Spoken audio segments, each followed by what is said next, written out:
این بیرانوند چی کار داریم بیچاره رو؟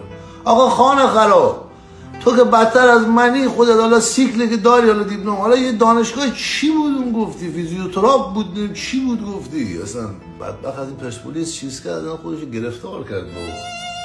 من دلم میسوزه خدا شاهده.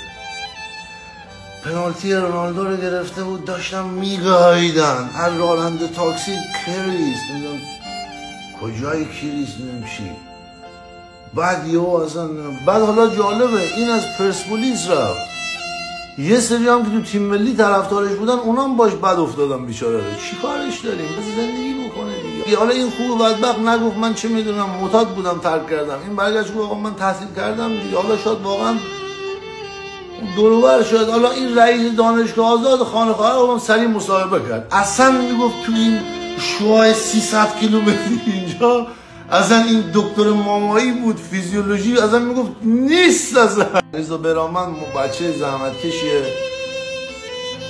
آقایون مگه نمیگین کارواش بود فلان بود؟ سخته دیگه بابا، تو کارواش بخوابی بغل کارواشیا، بعد ولی رویا تیم ملی باشه، خیلی بابا مغز قوی میخواد. حالا یارو کرده دیگه.